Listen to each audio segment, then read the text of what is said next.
Definitely national টিমে এমনিতেও দেখা যায় যে কোচেরা আসলে খুব বেশি সময় প্লেয়ারদেরকে পান না, বাট এর মধ্যে এই দুই কোচের কেউই আসলে দলটাকে ওইরকমভাবে সঙ্গবদ্ধ করারও সময়টা পান নাই।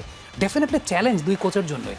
এক্স্যাক্টলি, আসলে নতুন পরিবেশ যেটা বলছিলেন আপনি, এই নতুন পরিবেশ যুক্তরাষ্ট্রে এখন কিন্তু বেশ হিউমিডিটি, সেই জায়গা থেকে দুই দলের জন্য আসলে কঠিন হবে। ওপেনিং ম্যাচ অনেক প্রত্যাশা থাকে, আমরা দেখেছিলাম গেলবার আর্জেন্টিনা প্রথম ম্যাচে কিন্তু পা ভরকেছিল। এইবার আসলে ব্রাজিল যদি পা ভরকায় সেটা দুইভাবে দেখতে পারি, আমরা আশীর্বাদও দেখতে পারি, ব্রাজিল দলে হয়তো বিশ্বকাপ জিততেও পারে, কিংবা আমরা এটাও দেখতে পারি যে আসলে ব্রাজিলের হয়তো শিখার অনেক জায়গা আছে। মরক্কো বারবারই বলছিলাম অনেক শক্তিশালী একটা দল, যাদের দলের মধ্যে আপনি দেখবেন আশরাফ হাকিমি খেলে, যে বিশ্বের অন্যতম সেরা রাইট ব্যাক, এখন হাকিম জিয়াস আছে। সব মিলিয়ে কিন্তু আমরা যদি দেখতে পাই এই ম্যাচটা সব দিক দিয়ে একটা পরীক্ষার একটা মঞ্চ বটে। দুই দল আসলে কেমন করে, দুই দলের কাউকে কিন্তু আপনি ছোট করে দেখার কোনো সুযোগ নেই। কোচেসদের জন্য আসলে সেই জায়গাটা একটা পরীক্ষার জায়গা কিন্তু পারভেজ, কারণ না মরক্কোর কোচ, তার জন্য এটা বড় টুর্নামেন্টে big assignment. Carlo Ancelotti, the great Carlo Ancelotti, যিনি এতদিন ক্লাবে ম্যানেজ করে এসেছেন, ট্যাকটিক্যাল ডিসিশনগুলো নিয়েছেন, তাকে এখন ন্যাশনাল টিমের ডিউটি পালন করতে হচ্ছে এবং within a very short period of time. Definitely that battle is going to B interesting. Absolutely. এবং শুরুতেই যদি বলি মরক্কোর ইস্যুটা, যেখানে তাদের কোচ ছিলেন খুবই লেজেন্ডারি, ওয়ালেদ রেগরাগি, নামের মধ্যে কিন্তু রাগি আছেন, হি ওয়াজ রাগি।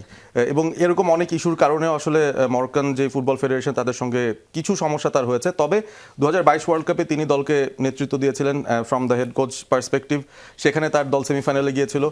এই বছরই যেই আফ্রিকান কাপ অফ নেশনস হয়েছে, অ্যাফকন, সেটার কিন্তু চ্যাম্পিয়ন হিসেবে মরক্কোই হয়েছিল, কারণ they won the match final. But problem না, ইনফ্যাক্ট সেনেগাল জিতেছিল মরক্কোর সাথে, বাট মরক্কো আর given the championship because Senegal were disqualified. So এই যে ফাইনালে হেরে যাওয়া, সেই ডিসঅ্যাপয়েন্টমেন্টে আসলে রেগরাগি নিতে পারেননি। তারপর তিনি বলেছেন আমি এই দলটার সাথে আর থাকতে চাচ্ছি না, তিনি চলে গেলেন। হুট করে আন্ডার-20 টিমের যিনি হেড কোচ ছিলেন মোহাম্মদ আওয়াহবি, তাকে হঠাৎ করে বলা হলো যে তুমি এসে হাল ধরো, সময় বেশি বাকি নেই, 3 মাস বাকি আছে, we will prepare for the world cup. এবং স্কোয়াড ঘোষণা করার আগেও বেশ কিছু বড় তারকাদের সঙ্গে খুব কঠিন একটা আলোচনা করতে হয়েছে এই নতুন কোচের, কারণ তিনি নতুন ব্লাড চাইছিলেন তার দলে।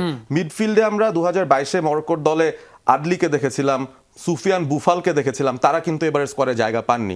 টপে এন-নেসিরি, যার হেডে পর্তুগালকে হারিয়ে এসেছিল মরক্কো, সেই এন-নেসিরির মতো ফরওয়ার্ডকে, দ্য এক্সপিরিয়েন্স এন-নেসিরি, তাকেও কিন্তু স্কোয়াডে রাখা হয়নি। সুতরাং এই যে মোহাম্মদ ওয়াহাবি যদিও মাত্র 3 মাস সময় পেয়েছেন, আমার মনে হয় তার মতো করে গোছানোর স্বাধীনতাটা তিনি পেয়েছেন বলেই ওই বড় নামগুলোকেও কিন্তু তিনি স্কোয়াড থেকে বাদ দিতে পেরেছেন। আর অ্যাঞ্চেলটির কথা কি বলবো, মানে হি ইজ সামওয়ান যাকে তো সবাই ডন অ্যাঞ্চেলটি বলে, এবং ক্লাব ফুটবল তিনি ডমিনেট করে এসেছেন, one of the best managers in the history of football.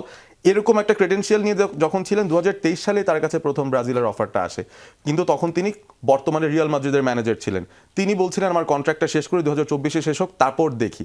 So সময়টা নিয়েছেন, রিয়াল মাদ্রিদের সঙ্গে তার কন্ট্রাক্ট শেষ করেছেন, তারপরই কিন্তু তিনি এই প্রসেসে যুক্ত হয়ে শেষমেশ গেল বছরে তিনি যুক্ত হয়েছেন এই দলটায়, তাও খুব ডেসপারেট সিচুয়েশনে। কারণ জুনিয়র ডোরিভাল, তার আগের কোচ, তার আন্ডারে ব্রাজিলের কোয়ালিফিকেশন এমন অবস্থায় গিয়েছিল যে তারা আসলে ওয়ার্ল্ড কাপে সরাসরি আসতে পারবে কিনা সেটা নিয়ে কিন্তু একটা টানা হ্যাচড়া শুরু হয়েছিল। তো অ্যাঞ্চেলটি এসে সেই ব্যাপারটা প্রথমে সামাল দিলেন, তারপরে আস্তে আস্তে তার স্কোয়াডটাকে তৈরি করলেন, এবং সবশেষ পিয়ার প্রেশার, ওয়ার্ল্ড প্রেশার, হ্যাঁ, সবার চাপে নেইমারকেও নিয়ে আসতে হলো।